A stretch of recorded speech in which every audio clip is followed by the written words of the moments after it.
আজকে থেকে ধরেন লক্ষ কোটি বছর আগে, কত কোটি বছর আমরা জানি না, আল্লাহ রাব্বুল আলামিন একা ছিলেন। একা তিনি সর্বপ্রথম সৃষ্টি করলেন আরশে আযীম। কি সৃষ্টি করলেন? আরশ আল্লাহ রাব্বুল আলামিনের একটা এমন স্বতন্ত্র সম্মানিত একটা সৃষ্টি, যেটা সবচেয়ে বড় সৃষ্টি, এর চেয়ে বড় কোনো সৃষ্টি নাই। এমনকি কিয়ামতের মাঠে এই আরশের ছায়া আল্লাহ রাব্বুল আলামিন 7 শ্রেণীর মানুষকে ছায়া দিবেন। সুবহানাল্লাহ। ওই 7 শ্রেণীর সম্পর্কে আমরা অন্য হাদিসে পড়ে নিব, অনেকে হয়তো জানেন। সেখানে ন্যায়পরায়ণ শাসক থাকবেন, তারপরে যুবক থাকবেন, যুবক শ্রেণী যারা যৌবনকালটা আল্লাহর ইবাদতে কাটিয়ে দিয়েছে। সুবহানাল্লাহ। যে নারী একজন যুবককে আহ্বান করেছে খারাপ কাজের জন্য, কিন্তু যুবক বলেছে যে আমি রাজি না, আমি আল্লাহকে ভয় করি, সেই যুবকও আরশের ছায়া পাবে ইনশাআল্লাহ।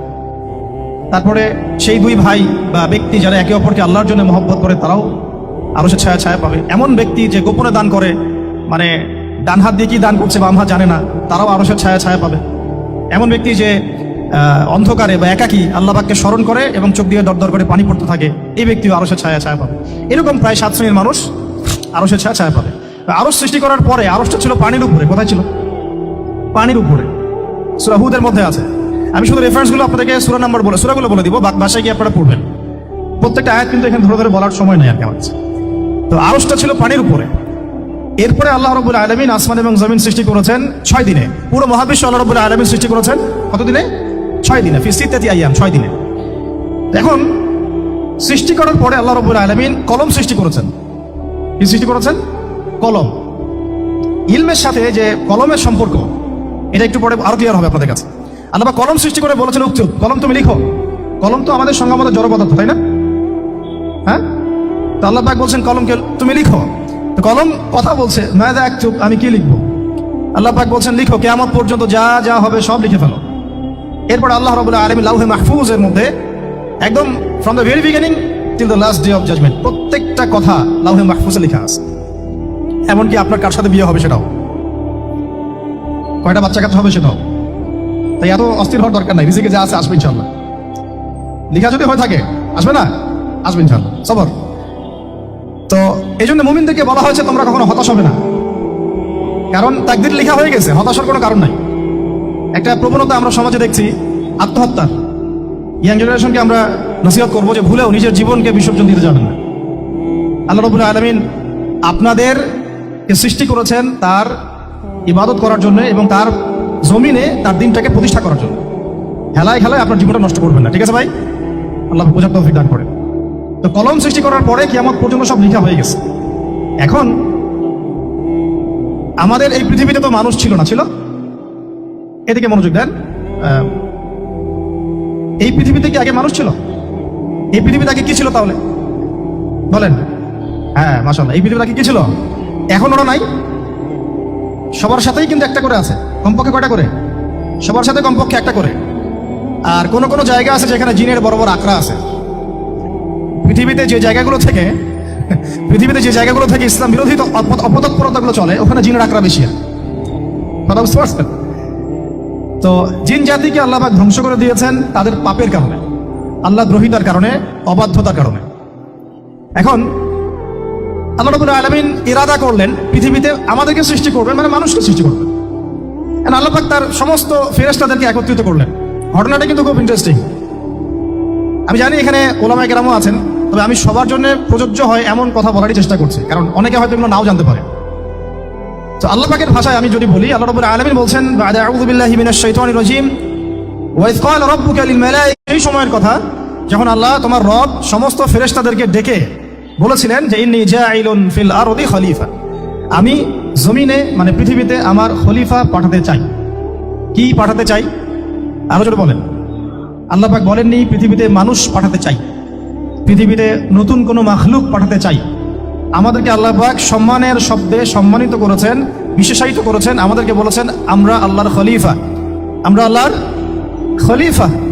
এখন আমরা আল্লাহর খলিফা, কিন্তু পৃথিবীতে মানুষ খিলাফা শব্দ সহ্য করতে পারে না। হ্যাঁ, কি অদ্ভুত না? এটা কোরআনের কি শেষের দিকে আছে না প্রথম দিকে আছে? সূরা বাকারার একদম শুরুর দিকে 3টা 4টা 5টা পৃষ্ঠা উল্টালে দেখবেন এই একটা আছে।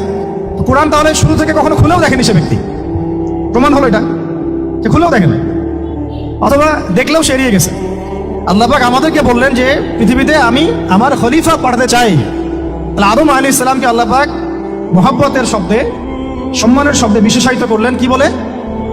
সুবহানাল্লাহ, সুবহানাল্লাহ। আর খলিফা কাকে বলে এটা আমি আপনাদেরকে বোঝাচ্ছি একটা দোয়া থেকে, একটা দোয়া থেকে। এই যে গাড়িতে করে আমরা বাসা থেকে আসলাম বা যখন কোনো সফরে যাই, আমরা একটা দোয়া পড়ি, সুবহানাল্লাযী সাখারা লানা হাযা ওয়া মা কুন্না লাহু মুকরিনিন ওয়া ইন্না ইলা রাব্বিনা লামুনকালিবুন। এতটুকু তো পড়ি নাকি? ভাইগুলো পড়তে হবে। বই মেলায় এসেছি শুধু লেকচার শোনার জন্য না, ছবি তোলার জন্য না। আজকে জীবনটা পরিবর্তন করার নিয়াত করে যাইতে হবে, ঠিক আছে ভাই?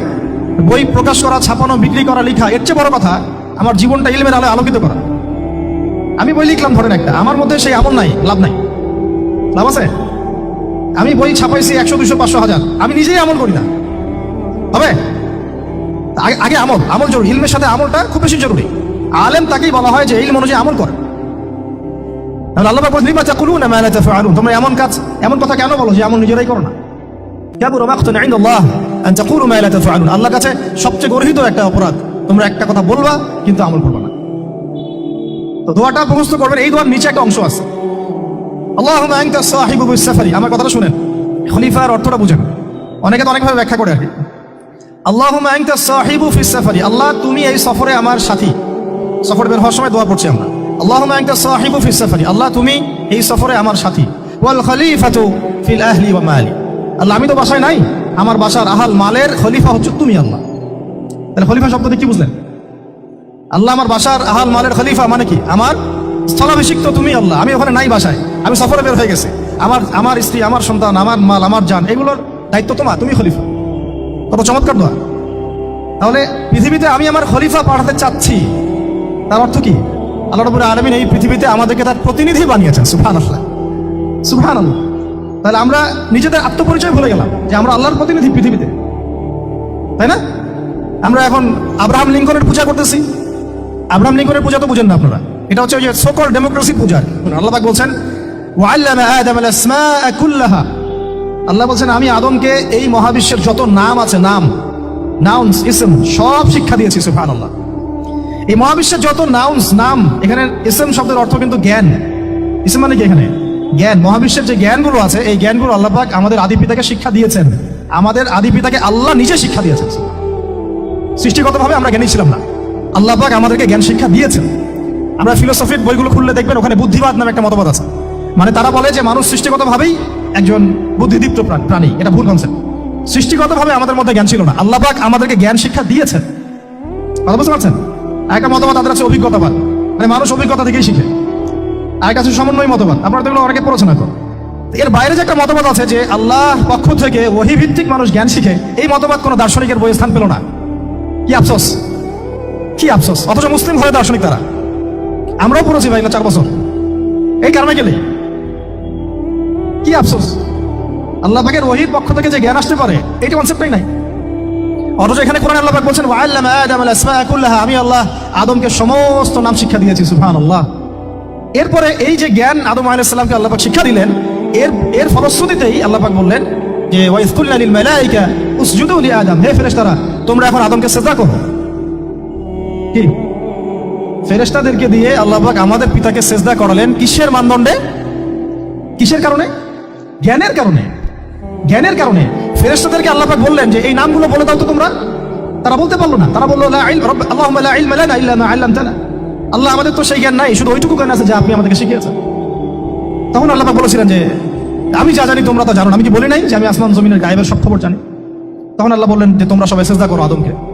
তাহলে আমাদের পিতাকে খলিফা করা হলো, জ্ঞান শেখানো হলো, আল্লাহ পাক নিজে শেখালেন, ফেরেশতার মণ্ডলীদের দিয়ে সিজদা পর্যন্ত করালেন। কিসের মানদণ্ডে?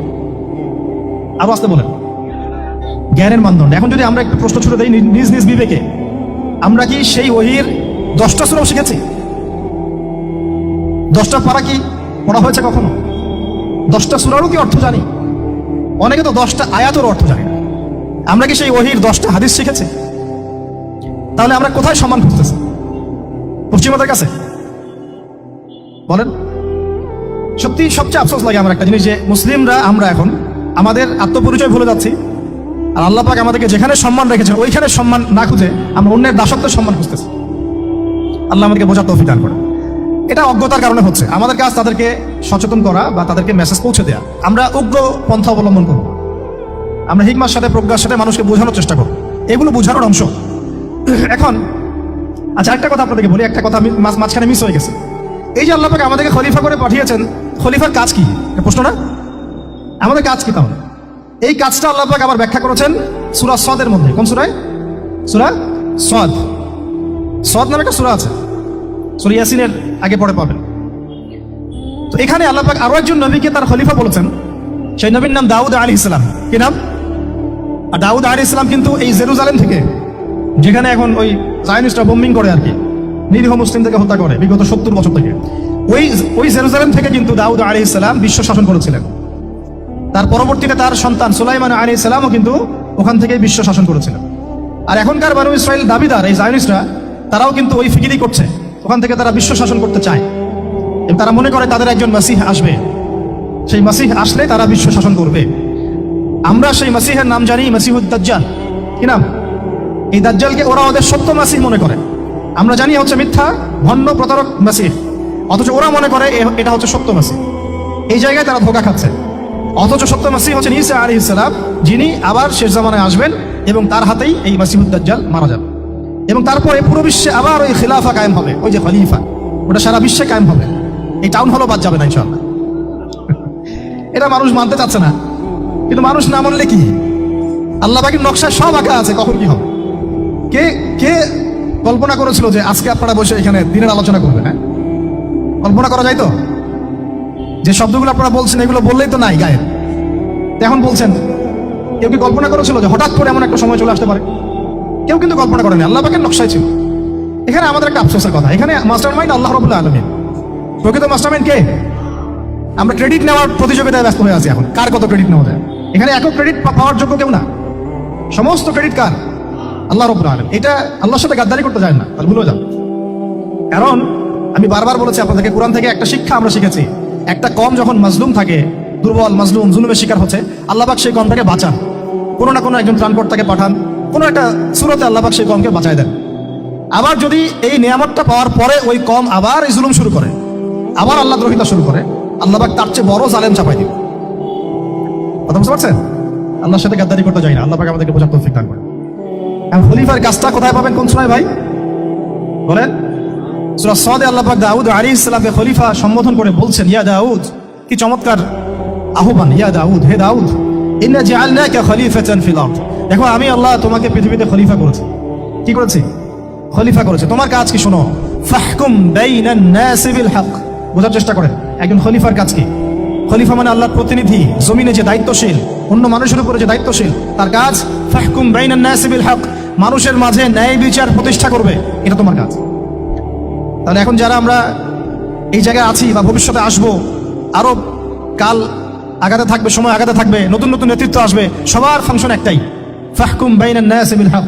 আমাদের কাজ হবে মানুষের মাঝখানে কি করা? ন্যায় বিচার, বিচার ফয়সালার ক্ষেত্রে ইনসাফ করা, ন্যায় বিচার করা। তো ন্যায় বিচার তখন জাদুঘরে আছে নাকি? হ্যাঁ, কোনো কোনো ক্ষেত্রে আমরা চাই না যে ন্যায় বিচার জাদুঘরে যাক, আমরা চাই আবারও ন্যায় এবং সাম্যের সমাজ প্রতিষ্ঠা হোক। ইনশাআল্লাহ এরপর থেকে আমরা কোনো অন্যায় সহ্য করবো না। ইনশাআল্লাহ এরপর থেকে আমরা কোনো জল্লাদতন্ত্র কায়েম করতে দিব না। আমাদের যা আছে তাই নিয়ে প্রতিবাদ হবে ইনশাআল্লাহ। কারণ এখনকার প্রজন্ম প্রতিবাদের ভাষা বুঝে। এখন যদি আপনারা আবার সেই প্রাচীন জুলুমের তন্ত্রে মন্ত্রে ফিরে যান, তাহলে আল্লাহর গজব চলে আসবে, বড় গজব। তো খলিফার কাজ কি ভাই? কি কাজ বললাম বলেন? মানুষের মাঝখানে ন্যায় বিচার প্রতিষ্ঠা করা। আচ্ছা, আরো আছে, আয়াত শেষ হয় নাই। আল্লাহ পাক বলেছেন, ওয়ালা তাত্তাবিউল হাওয়া। ন্যায় বিচার করতে গিয়ে নিজের দাসত্ব মানে প্রবৃত্তির অনুসরণ করো না। ন্যায় বিচার করতে গিয়ে নিজের প্রবৃত্তির অনুসরণ করো না, মন গড়া বিধানের অনুসরণ করো না। আমার মামা, আমার চাচা, আমার খালু পার করে দিও না। প্রবৃত্তির অনুসরণ মানে কি? মন যাচাই তাই করো না। ন্যায় বিচার করতে গিয়ে আল্লাহ পাকের বিধান মেনে চলো। আর সূরা মাইদাতে আল্লাহ পাক বলেছেন, আয়াত নাম্বার 44, 45, 47, ওয়া মান লাম ইয়াহকুম বিমা আনজালাল্লাহ ফাউলাইকা হুমুল কাফিরুন। যারা আল্লাহ পাকের হুকুম অনুযায়ী বিচার ফয়সালা করে না, তারা কাফির। 45-এ কি আল্লাহ বলছেন, ওয়া মান লাম ইয়াহকুম বিমা আনজালাল্লাহ ফাউলাইকা হুমুল ফাসিকুন। যারা আল্লাহ পাকের বিধান অনুযায়ী বিচার ফয়সালা করে না, এরা ফাসিক, পাপাচারী। 47 নম্বর আয়াতে আবার বলছেন, ওয়া মান লাম ইয়াহকুম বিমা আনজালাল্লাহ ফাউলাইকা হুমুজ জালিমুন। যারা আল্লাহর হুকুম বিধান অনুযায়ী বিচার ফয়সালা করে না, এরা জালেম। তো কাফেরও বলেছেন আল্লাহ, ফাসিকও বলেছেন, জালেমও বলেছেন। তাহলে বিচার ফয়সালা করার ক্ষেত্রে আল্লাহ পাকের বিধানকে সর্বোচ্চ অগ্রাধিকার দিতে হবে, নিজের প্রবৃত্তির অনুসরণ করা যাবে না। যদি করে তাহলে কি হবে? ইউদিল্লাকা আন সাবিলিল্লাহ, তাহলে এটা তোমাকে আল্লাহর রাস্তা থেকে সরাই নিয়ে যাবে। এর ফলে কি হবে? জেনে রাখো, ইন্নাল্লাযীনা ইউদিল্লুনা আন সাবিলিল্লাহ লাহুম আযাবুন শাদীদ বিমা নাসু ইয়াউমাল হিসাব। এটা পরে দেয়, নিশ্চয়ই যারা আল্লাহ পাকের সরল পথ থেকে বিচ্যুত হয়ে গেছে তাদের জন্য কাল কিয়ামতের মাঠে আছে আযাবুন শাদীদ। আযাবুন শাদীদ মানে কঠিন কঠিন যন্ত্রণাদায়ক শাস্তি, এই কারণে যে তারা কিয়ামতের দিনটাকে ভুলে গিয়েছে। শাদীদ এর অর্থটা কি এটা বোঝার জন্য আপনাকে সূরা হাদীদ পড়তে হবে। কোন সূরা? আসলে কোরআনের আয়াতগুলো হচ্ছে আকাশের তারার মতো। তারা দেখবেন আকাশের তারা দেখাও সুন্নত। ইসলাম তো রসকসহীন ধর্ম না রে ভাই, সবকিছুই আছে এখানে। আসলে আমরা জানি না বলে আমরা মনে করি যে এখানে কোনো বিনোদনই নেই, তাই না? এই গান বাজনা না করলে কি হয়, মন শান্তি হয়, এরকম একটা ভাব। যদি আপনি কোরআনের ভিতর ঢুকে যান, আপনার হৃদয়ে এমন নূর আসবে, এমন তৃপ্তি আসবে যে ওগুলো আপনার শুনতে ইচ্ছা করবে না, আপনি কান বন্ধ করে ফেলবেন, নিজেই বলতেই হবে না। এখন কিছু নতুন ইসলামিস্ট আসছে, তারা এগুলোকে ইসলামের অন্তর্ভুক্ত বলে মনে করার দাবি করতেছে, যেগুলো এগুলো তো নিষেধ নাই, এগুলো তো নিষেধ করা হয় নাই। কতটুকু জানেন ইসলাম সম্পর্কে? আপনি না জেনে কেন কথা বলেন? নবী সাল্লাল্লাহু আলাইহি ওয়াসাল্লাম রাস্তা দিয়ে হাঁটছেন, ওই সময় তো অনেক পূজা অর্চনা ইত্যাদি হতো মক্কায়, তো এখানে ঢাক ঢোলের শব্দ আসছে। নবী সাল্লাল্লাহু আলাইহি ওয়াসাল্লাম নিজের 2 আঙ্গুল কানের মধ্যে ঢুকিয়ে দিলেন, দিয়ে পাশে একজন সাহাবী তাকে জিজ্ঞাসা করছেন, হাঁটতে হাঁটতে হাঁটতে হাঁটতে তুমি কি এখন আওয়াজ শুনতে পাচ্ছ? সাহাবী বলেন, না ইয়া রাসূলুল্লাহ, এখন আওয়াজ শুনতে পাচ্ছি না। তখন তিনি কান বের করলেন। এটা নবীর সুন্নাত। আর আমরা নবীর সুন্নাতকে উল্টাই দিচ্ছি কিভাবে দেখেন, আমাদের কানেই এখন ইয়ারফোন। উনি যেটা শুনে কান বন্ধ করতেন, ওইটা আমরা কানে ঢুকায় রাখছি একবার। আল্লাহ আমাদেরকে বোঝার তৌফিক দান করেন। দেখেন, আমরা তো সবাই পাপী। আমার মনে হয় না আমরা কেউ নবী সাল্লাল্লাহু আলাইহি ওয়াসাল্লামের সুপারিশ ছাড়া পার পাবো, এমনটা মনে হয় না আমাদের। সবাই পাপী, আপনি আমি আমরা সবাই। সেই যে নবীর সুপারিশ আমরা প্রত্যাশা করছি, সেই নবীর সুন্নতকে যদি এইভাবে অবজ্ঞা করতে থাকি, তাহলে কি সুপারিশ পাবো ভাই? কি মনে হয় আপনাদের? অ্যাটলিস্ট সুন্নতকে তো সম্মান করতে হবে নাকি? আল্লাহ বোঝার তৌফিক দান করেন। তাহলে যেটা বলছিলাম যে আল্লাহ পাকের বিধান অনুযায়ী বিচার ফয়সালা করতে হবে, এটা খলিফার কাজ। ন্যায় বিচার করতে হবে মানুষের মাঝখানে, এবং নিজের প্রবৃত্তির অনুসরণ করা যাবে না, তাহলে আল্লাহর পথ থেকে দূরে সরাই দিবে। এখানেই বললাম, শাদীদ বুঝতে গেলে আপনাকে কোন সূরা পড়তে হবে? সূরা হাদীদ। আকাশের তারার কথা কেন বললাম? যে আকাশের তারাগুলো যদি মিলাতে পারেন, দেখবেন বিভিন্ন শেপ তৈরি হয়। প্রত্যেকটা তারার অবস্থানের গাণিতিক একটা ব্যাখ্যা আছে। যারা অ্যাস্ট্রোনমি নিয়ে পড়াশোনা করেন তারা জানেন, এগুলা সবাই জানবেন না। প্রত্যেকটা তারাকে আল্লাহ পাক এত সূক্ষ্মভাবে স্থাপন করেছেন যে যদি একটু সামান্য একটু ডানে বামে এগুলো সরে যায়, মহাবিশ্বের এই স্থিতিশীলতা নষ্ট হয়ে যাবে। এবং এটার কসমও আল্লাহ পাক কোরআনে করেছেন সূরা ওয়াকিয়ার মধ্যে। কোন সূরা? সূরা ওয়াকিয়াতে আল্লাহ পাক বলেছেন, ফালা উকসিমু বিমাওয়াকি'ন নুজুম। আমি তারার অবস্থান স্থলের স্থিতির কসম করে বলছি। আল্লাহ পাক এর কসম করেছেন। কত গুরুত্বপূর্ণ জিনিস, ঠিক আছে? পরেরগুলো বললাম না। সূরা হাদীদ কেন পড়বেন? সূরা হাদীদ আল্লাহ পাক বলেছেন যে ওয়ানজালনাল হারিরা ফীহি বাসুন শাদীদ। এটা শাদীদ বোঝা থেকে হাদীদে আসছে। আল্লাহ পাক বলছেন যে আমি আল্লাহ পৃথিবীতে আসমান থেকে লোহা নাজিল করেছি। অবাক করা বিষয় না? লোহার খনি খুঁজতেছেন আপনারা মাটির নিচে, তাই না? আল্লাহ পাক বলছেন আমি লোহা নাজিল করেছি। আনজালনা, ঠিক যেমন ইন্না আনজালনাহু ফী লাইলাতুল কদর, আমি লাইলাতুল কদরে কোরআন নাজিল করেছি, আসমান থেকে নাজিল হয়েছে, তাই না? এরকমই ওয়ানজালনাল হাদীদা, আমি হাদীদ লোহা নাজিল করেছি। ফীহি বাসুন শাদীদ, যে লোহার মধ্যে আছে কঠিন শক্তি। শক্তি আছে না? আয়রন যে অণু পরমাণুগুলো, এগুলোর শক্তি সবচেয়ে বেশি না? কেমিস্ট্রিতে আপনারা পড়েছেন। তাহলে এখন আল্লাহ পাক বলছেন কিয়ামতের দিন তাদের জন্য আযাবুন শাদীদ, যারা আল্লাহ পাকের খলিফার দায়িত্ব পালন করবে না, যারা খলিফার দায়িত্ব পেয়েও ন্যায় বিচার করবে না, ইনসাফ করবে না, প্রবৃত্তির অনুসরণ করবে, ঠিক আছে, আল্লাহর পথ থেকে বিচ্যুত হয়ে যাবে, তাদের জন্য কিয়ামতের মাঠে এই শাস্তি আছে। তাহলে আমরা কি খলিফা শব্দ বুঝতে পারলাম? আমাদের পিতা যে খলিফা, এটা কি বুঝতে পারলাম? তাহলে এখন বলেন তো, প্রত্যেক নবী কি আল্লাহর খলিফা ছিলেন না? ছিলেন কিনা? প্রত্যেক নবী কি আল্লাহর বিধান দিয়ে বিচার ফয়সালা করেন নাই? মানুষের মাঝখানে ইনসাফ করেন নাই? ন্যায় বিচার প্রতিষ্ঠা করেন নাই? এরপরে সাহাবায়ে কেরামের যুগে তারা কি ন্যায় বিচার প্রতিষ্ঠা করেন নাই? তাহলে হঠাৎ করে কি হলো বিশ্ববাসীর মধ্যে যে একেবারে কোরআন হাদিস এর মৌলিক বিষয়গুলো এগুলো সব পাশ কাটিয়ে আমরা মানব রচিত বিধানগুলোর দিকে চলে গেলাম? রহস্যজনক না বিষয়টা? এটা হচ্ছে দাজ্জালীয় একটা শাসন আসতেছে সামনে। দাজ্জাল নিজেকে খোদা বলে দাবি করবে, সে সমস্ত মানব জাতিকে বুঝাবে যে সেই খোদা, নাউযুবিল্লাহ। সে অনেক ভেলকি দেখাবে, মানুষকে তার দিকে টেনে নিয়ে আসবে। এমনকি সে এক হাতে জান্নাতে এক হাতে জাহান্নাম নিয়ে ঘুরবে। নবীজি বলেছেন যে তার জান্নাতে প্রবেশ করবে ওটাই তার জাহান্নাম, আর যে তার জাহান্নামে প্রবেশ করবে সেটাই হচ্ছে জান্নাত। তাহলে পুরো বিশ্ববাসীকে আল্লাহ থেকে দূরে সরিয়ে একটা গডলেস ওয়ার্ল্ডে রূপান্তরিত করার একটা তৎপরতা চলছে, লক্ষ্য করতেছেন না? এটা মূলত আপকামিং যে দাজ্জালীয় সভ্যতার ভবিষ্যৎবাণী নবীজি করেছেন, এইদিকেই ওয়ার্ল্ড যাচ্ছে আস্তে আস্তে আস্তে আস্তে ওইদিকে যাচ্ছে। তবে নবীজি এটাও বলেছেন সাল্লাল্লাহু আলাইহি ওয়াসাল্লাম যে আমার উম্মতের মধ্যে একটা তাইফা, একটা দল, কিছু মানুষ সবসময় হকের উপর অটল থাকবে ইনশাআল্লাহ, কিন্তু তাদের সংখ্যা হবে খুব কম। এখন আমাকে আপনারাই বলেন যে ওই হকের উপর অটল থাকতে হলে আমার সেই জ্ঞান লাগবে কি লাগবে না? বলেন, যেই জ্ঞান আমাদের পিতাকে শেখানো হয়েছে, দেখবেন প্রত্যেকটা মানুষের মধ্যে কিছু প্রতিভা আছে, সৃজনশীলতা আছে, আছে না? একটা বুদ্ধিদীপ্ত একটা তাড়না মানুষের ভিতরে কাজ করে। এটা কোথা থেকে আসে জানেন? আমাদের পিতার ডিএনএ থেকে আসছে, আমাদের পিতার ডিএনএ থেকে। আমরা কিন্তু সবাই তার সন্তান। এরপরে পৃথিবীতে মানুষ পাপাচারে যখন লিপ্ত হলো প্রচন্ড রকম, তখন নূহ আলাইহিস সালামকে আল্লাহ পাক পাঠান এবং তিনি প্রায় 950 বছর দাওয়াতের কাজ করলেন। 40টা বা 80টা পরিবার ইসলাম কবুল করলো। তখন আল্লাহ পাক এই মুমিনদেরকে বাদ দিয়ে সবাইকে গারদ করে দিলেন, ধ্বংস করে দিলেন। মানে আমরা যারা পৃথিবীতে এখন বেঁচে আছি, যে আপনি আমি, আপনাদের নাম আমি জানি না, আমরা যারা বেঁচে আছি, আমরা কিন্তু কোনো না কোনোভাবে ওই 40 বা 80 পরিবারের সন্তান। আমরা আত্মীয়, কিন্তু আমরা সবাই কিন্তু আত্মীয়, জানেন? 40টা বা 80টা পরিবার বাদ দিয়ে বাকি সব মানুষকে আল্লাহ পাক ধ্বংস করে দিয়েছিলেন নূহ আলাইহিস সালামের মহাপ্লাবনে। ঘটনা জানেন না? 40 বা 80টা পরিবারকে বাদ দিয়ে বাকি সবাইকে আল্লাহ পাক ধ্বংস করেছেন ওই মহাপ্লাবনে। তাহলে এখন এই বিশ্বে যত মানুষ আছে তারা কয়টা পরিবারের সন্তান? ওই 40-80। আমরা কোনো না কোনোভাবে একে অপরের আত্মীয় হই। মুসলিম অমুসলিম সবাই, মুসলিম অমুসলিম সবাই। আমরা যে অসাম্প্রদায়িকতার কথা বলি না, এই শব্দটাকে ভালো অর্থে নেওয়া যায়। কি অর্থে? অন্যান্য ধর্মাবলম্বী মানুষ যারা, তারা তাদের ধর্ম স্বাধীনভাবে পালন করবে, কোনো সমস্যা নেই, আমরা তাদের এই কাজে বাধা দিতে যাব না। একইভাবে আমরা আমাদের ধর্ম স্বাধীনভাবে পালন করব, তারা এখানে কোনো বাধা দিতে পারবে না। সিম্পল। তারা তাদের উৎসব তাদের মতো পালন করবে, আমরা আমাদের উৎসব আমাদের মতো পালন করবো। না আমি মূর্তি পাহারা দিতে যাব, আর না আমি মূর্তি ভাঙতে যাব। সিম্পল। আমি পাহারাও দিতে যাব না, ভাঙতেও যাব। সিম্পল। আমরা কি কুরবানিতে তাদেরকে বলতে পারবো ভাই আসেন আমার বাসায় দাওয়াত খান? এটা হয় কখনো? লাকুম দীনুকুম ওয়ালিয়া দিন। আপনাদের দিন আপনাদের, আমাদের দিন আমার। সিম্পল।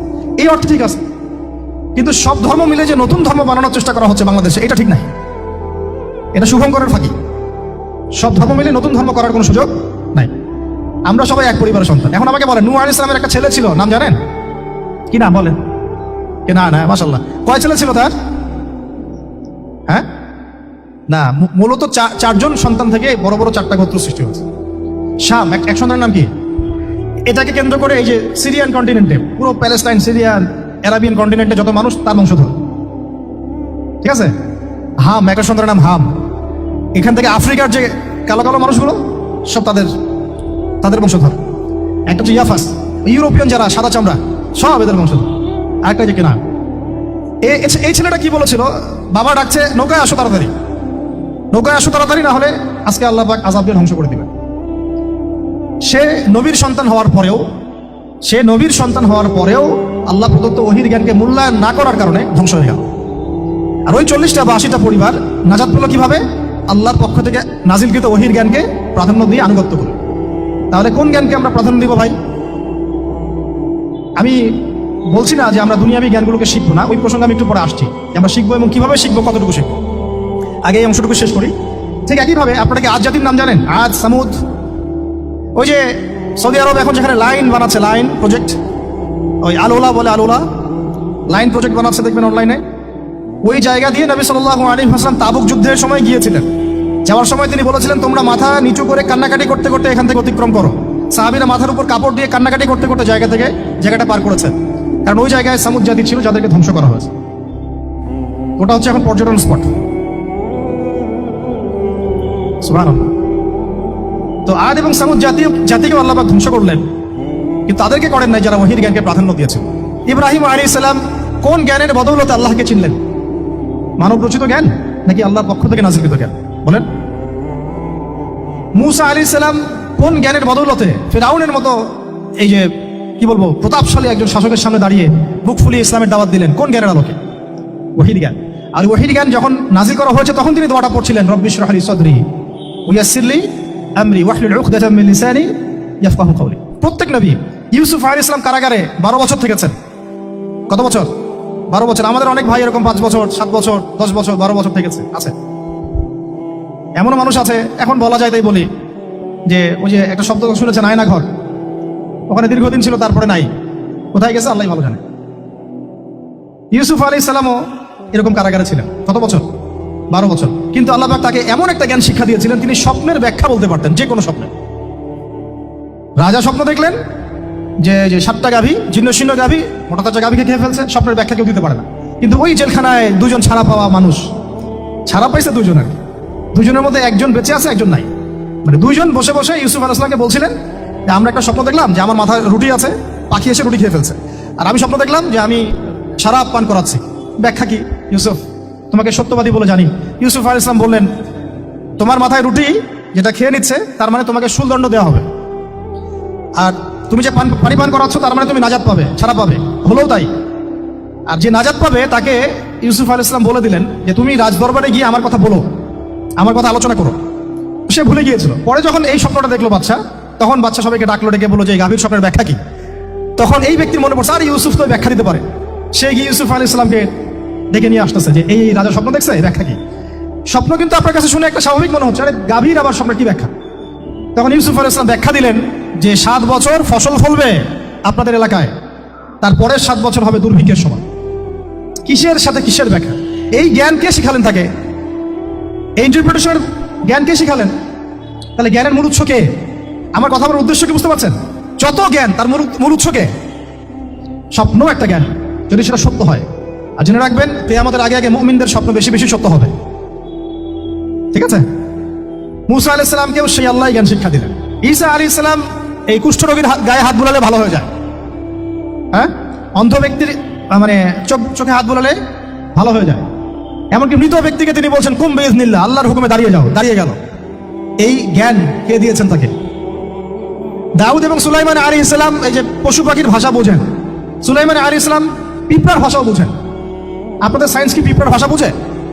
হ্যাঁ, আমরা তখন সায়েন্সকে সবকিছুর মানদণ্ড মনে করি, তাই না? সায়েন্স যদি বলে হ্যাঁ তাহলে হ্যাঁ, না বললে না। মানে এমন একটা ভাব, দেখেন সায়েন্সকে আমরা ইলাহ বানাইছি, ইলাহ, উপাস্য। সায়েন্স যদি বলে যে পৃথিবী থেকে অমুক অমুক কোটি কোটি আলোকবর্ষ দূরে একটা গ্রহের সন্ধান পাওয়া গেছে, নাম দিল ধরেন যে আলফা এক্স ওয়াই জেড কিছু একটা, ওখানে হুরপড়ি আছে, হ্যাঁ ওখানে দুধের সাগর আছে, মধুর সাগর আছে, তো মানুষ তখন বিশ্বাস করা শুরু করবে, হ্যাঁ হ্যাঁ তাই তো থাকতেই পারে। নাসা বলেছে না হয়ে পারে, নাসা মন্তব্য করেছে না হয়ে পারে। ওরকম যদি বলে অনেক দূরে একটা আগুনের একটা বিশাল ইয়া পাওয়া গেছে, গ্রহ পাওয়া গেছে, ওখানে আযাব দেওয়া হয়, শাস্তি দেওয়া হয়, ওখানে অন্য মাখলুক আছে, ওদের ভাষা এলিয়েন আর কি, মানুষ বিশ্বাস করে। এটা আল্লাহ পাক কোরআনে বলছেন যে সুলাইমান আলাইহিস সালাম পিঁপড়ার ভাষাও বুঝতেন, ওই কথা বিশ্বাস করতে চাচ্ছে না। সুলাইমান আলাইহিস সালাম বাতাসে ফ্লাই করতে পারতেন, এটা বুঝতে পারতেছেন, বিশ্বাস করে না। তাহলে ওই প্রযুক্তি না থাকলে এয়ারক্রাফট কিভাবে আবিষ্কার করলেন? যে প্রযুক্তিগুলো পৃথিবীতে চলে গেছে ইতিমধ্যে, ওগুলো ভবিষ্যতেও আসতে পারে। যেমন একটা প্রযুক্তির কথা বলি, সুলাইমান আলাইহিস সালাম বসে আছেন, একজনকে বললেন না সাবার রানী বিলকিসের সিংহাসন কে নিয়ে আসতে পারবে? একজন বললো যে আপনি উঠে দাঁড়াইতে যতক্ষণ সময় লাগে এর মধ্যে নিয়ে আসবো। উনি বললেন যে হবে না, এটাতে হবে না, তুমি স্লো, তুমি 3G 4G না, এত স্লো স্পিডে আমার হবে না। এই কথা বলেন নাই, মজা করলাম আর কি। আমাদের ইউটিউবার আবার এই অংশ কাট করে আবার প্রচার করে দিতে পারে। দেখেন কিসের সাথে কি ব্যাখ্যা করলো। কোরআনকে 3Gর সাথে তুলনা করলেন আবু তহাদ না, ব্যাস কাম সারা দেশে ওইটাই ইস্যু। তখন মহা মুসিবত, মানে বাঙালি জাতির মধ্যে দিন প্রচার করা। আমাদের সালাফদের ভাগ্য ভালো যে তার আগেই, মানে এই প্রযুক্তি আসার আগেই দুনিয়া থেকে তারা চলে গেছে। মুশকিল না, যত ইস্যু এগুলোর কারণেই সৃষ্টি হয়। তো যাই হোক, প্রসঙ্গে আসি, কোথায় ছিলাম ভাই, যে কথা হারায় ফেললাম। হ্যাঁ হ্যাঁ, আরেকজন বললেন যে না, আপনি চোখের পলক ফেলতে যতক্ষণ লাগে এর মধ্যে দেখবেন সিংহাসন সামনে।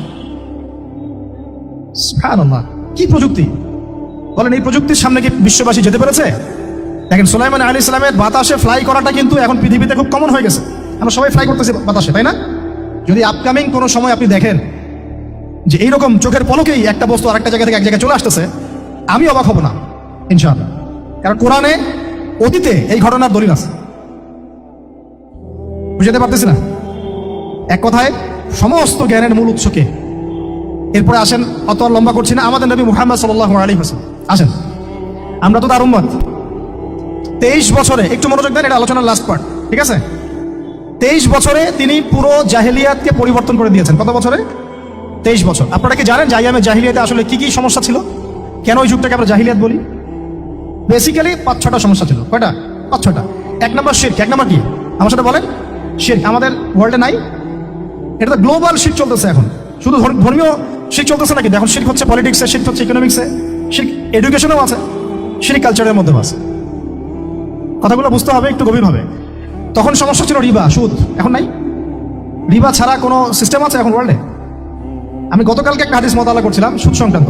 নবীজি বলেছেন সাল্লাল্লাহু আলাইহি ওয়াসাল্লাম যে একটা যুগ আসবে সামনে, সুদবিহীন কোনো মানুষই চলতে পারবে না। যে চলতে চাইবে তার গায়েও সুদের ছিটা ফোটা গিয়ে লাগবে। আসে নাই সেই যুগ?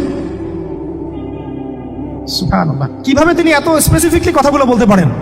নিশ্চয়ই তিনি এমন একজন সত্তার কাছ থেকে জ্ঞান পেয়েছেন যিনি সব জানেন, অতীত বর্তমান ভবিষ্যৎ, তাই না?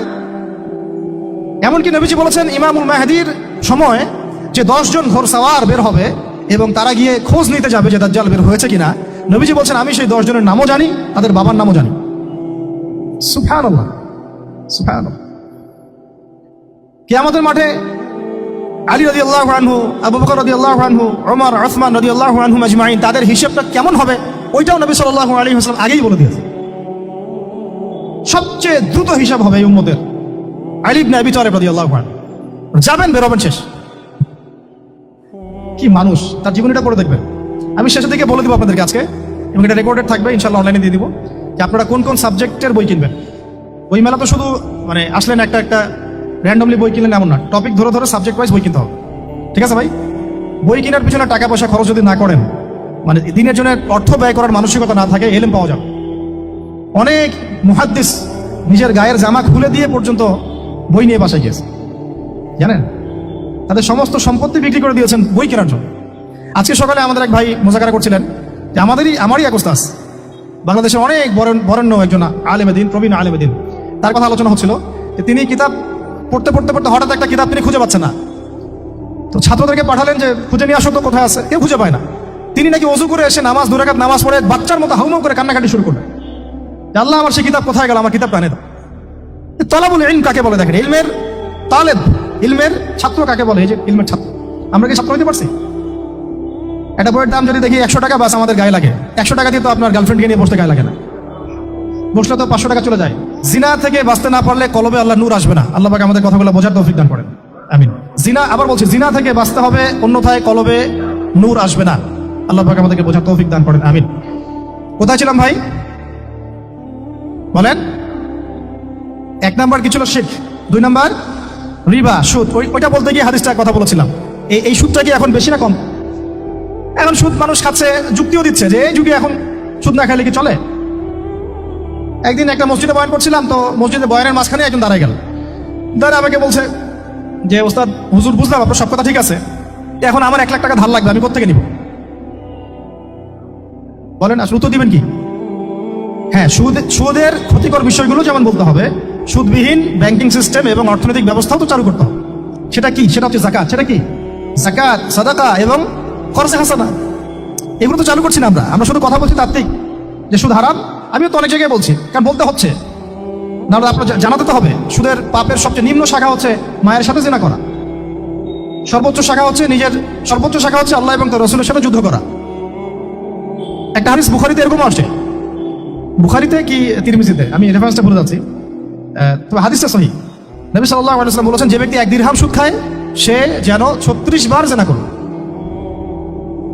আর আপনারা তো জানেন, এটা আমার বলার দরকার নাই। 4 শ্রেণীর মানুষকে নবী অভিশাপ দিয়েছেন, যে নিজে খায়, তারপরে যে সুদ দেয়, যে লিখে রাখে, যে সাক্ষী থাকে। আমি বলতে চাচ্ছি, আইয়ামে জাহিলিয়াতে এই সুদটা ছিল, আমাদের এই বর্তমান ওয়ার্ল্ড অ্যাফেয়ার্সে নাই। বাংলাদেশ একটা কান্ট্রি হিসেবে চিন্তা করবেন না, আপনি গ্লোবালি চিন্তা করবেন, কারণ এখন একটা দেশ স্বতন্ত্রভাবে চলতে পারে না। ওয়ার্ল্ড ব্যাংকের সাথে আপনাকে ডিল করতে হবে, IMF এর সাথে। আমি যদি প্রেসিডেন্ট হই, তো আমাকে করতে হবে, আপনি হলে আপনাকে করতে হবে। কথা বলে তো শুধু কথা বলে লাভ নাই। আপনার বিকল্পটা কি? আসলে বিকল্প ব্যবস্থাটা কি? এটা তো মূল কথা। ইকোনমিক্স নিয়ে কতগুলো কিতাব আছে এখানে, ইসলামিক ইকোনমিক্স নিয়ে আমরা কতগুলো কিতাব ছাপাইছি, বর্তমান ওয়ার্ল্ড অ্যাফেয়ার্স নিয়ে আমরা কতগুলো কিতাব ছাপাইছি। নবী সাল্লাল্লাহু আলাইহি ওয়াসাল্লাম বলেছেন, শেষ জামানার সবচাইতে আমার উম্মতের উপর ভয়াবহ ফিতনা হচ্ছে মাসিহুদ দাজ্জাল। কি নাম বলেন? এখন আপনি আমাকে মাদ্রাসার পুরো সিলেবাসে কন্টেন্টে আমাকে দাজ্জাল নিয়ে একটা ফ্যাকাল্টি দেখান, আছে? কয়টা কিতাব আছে? সবচেয়ে ভয়াবহ ফিতনা, নবীর মুখে, নিজের মুখে বলা, সবচেয়ে ভয়াবহ। এর চেয়ে ভয়াবহ কোনো ফিতনা আসে নাই, আসবেও না। তো এখন আপনি আমাকে বলেন যে এই ফিতনা সংক্রান্ত কতগুলো কিতাব আপনার কাছে আছে বাসায়, বলেন। তাহলে গ্যাপস আছে না আমাদের মধ্যে? গ্যাপস ফিল আপ করতে হবে। কথাগুলো বলার উদ্দেশ্য হচ্ছে গ্যাপসটা ফিল আপ করা। তো এই রিবার সমস্যাটা এখনো আছে। আল্লাহ পাক আমাদেরকে রিবা মুক্ত জিন্দেগি দান করেন, আমিন। এবং আমি রিকোয়েস্ট করবো বিনয়ের সাথে যে আমাদের ঊর্ধ্বতন কর্তৃপক্ষ যারা আছেন, শুধু একটা কাজ করেন না, একটা কাজ একটা বছর করেই দেখেন না কি হয়। প্রত্যেকটা মুসলিম, অমুসলিমদের কথা বলছি না, যেহেতু এটা খিলাফা স্টেট না সেহেতু অমুসলিমরা এখানে জিজিয়া দিবে না। খিলাফা স্টেটে অমুসলিমরা জিজিয়া দেয়, এটা তো খিলাফা স্টেট না, এটা ডেমোক্রেটিক স্টেট এবং সেকুলার স্টেট। শুধু মুসলিমদের কাছ থেকে যাদের নিসাব পরিমাণ সম্পদ হয়েছে জাকাত দেওয়ার, সবার কাছ থেকে রাষ্ট্রীয়ভাবে বাধ্যতামূলক জাকাত নেন, দেখেন না অর্থনীতি সচল হয় না হয় না।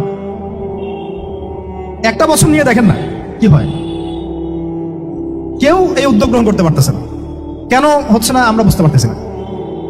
কর্জে হাসানার এনজিও চালু করা যায়, আমরা অনেক সংগঠন করছি, সোশ্যাল, অরাজনৈতিক ইত্যাদি রাজনৈতিক, আমরা ইকোনমিক এনজিও খুব একটা করতে পারছি না।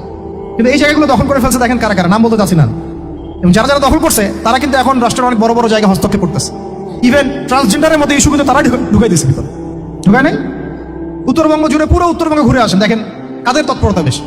নীলফামারীতে সফর করে দেখলাম যে ওখানে একটা গ্রামের মধ্যে 24টা এনজিও কাজ করতেছে, শুধুই সব। তারপরে মানুষ তামাক চাষ করে খাচ্ছে। একটা দল দাবি করতেছে নবী সাল্লাল্লাহু আলাইহি ওয়াসাল্লাম ছাড়াও আরো নাকি নবী আসতে পারে, নাউযুবিল্লাহ। এবং ওই যে মির্জা গোলাম আহমেদও তাদের অন্তর্ভুক্ত। মানুষ ওই দলের নাম লেখাচ্ছে চাকরির জন্য, ব্যবসা করতেছে তারা দেশের মধ্যে। আরে ভাই, শুধুমাত্র তাত্ত্বিক কথাবার্তা না, আসলে আমাদের সংগ্রামটা কিন্তু বহুমুখী। শুধু ইলম অর্জন তো একটা বেসিক জিনিস, এই বেসিকটাই এখনো হচ্ছে না আমাদের। ইলম অর্জনটা বেসিক জিনিস, এটাই হচ্ছে না। এরপরে আপনার অর্থনীতি সমৃদ্ধ করা, সংস্কার করা, সমাজ সংস্কার করা, রাজনৈতিক অঙ্গনগুলোর মধ্যে যে অরাজকতা, এগুলোকে সংস্কার করা, কত কাজ আমাদের। কিন্তু আমরা কিন্তু একটা জায়গাতেও স্থির নাই। ইভেন একটা মাসালাতেও আমরা এক জায়গায় আসতে পারতেছি না, ঐক্যবদ্ধ হতে পারতেছি না। আমরা খুবই ব্যাকডেটেড চিন্তা করতেছি এই জায়গাতে। অথচ আমাদের উচিত ছিল এই প্রবলেমগুলোকে আরো 30-40 বছর আগেই সলভ করা। তাহলে এখন হয়তো আপনি ভালো কিছু পেতেন। আমাকে একটা প্রতিষ্ঠান দেখান যেখানে নুরানি থেকে নিয়ে, মানে নুরানি থেকে দাওরা বা ক্লাস নার্সারি থেকে মাস্টার্স, এরকম সিলসিলায় ইসলামিক শিক্ষা এবং জেনারেল শিক্ষাকে একত্রিত করে একটা সিলেবাস মেনটেন করে পড়ানো হচ্ছে। আমাকে কয়েকটা প্রতিষ্ঠানের নাম বলেন, আমি ওখানে আমার মেয়েকে ভর্তি করাবো। আমাকে দেন, রেডিমেড দেন, আমার ছেলেকে ভর্তি করাবো। আমরা ফিকির করতেছি না, এটা হওয়া উচিত ছিল বিগত 30 বছর আগেই।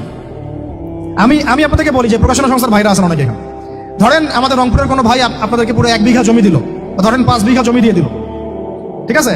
আর আমরা সবাই মিলে দেশবাসীর কাছ থেকে টাকা কালেক্ট করে একটা কনস্ট্রাকশন দাঁড় করে প্রতিষ্ঠান দাঁড় করালাম, একেবারে অনার্স, মানে নুরানি থেকে নিয়ে, মানে প্লে গ্রুপ থেকে নিয়ে মাস্টার্স, এরকম ফ্যাকাল্টি আর করলাম। এখন ভাই, আপনারা যারা বই প্রকাশ করতেছেন, আমাকে কি আপনারা বই দিতে পারবেন?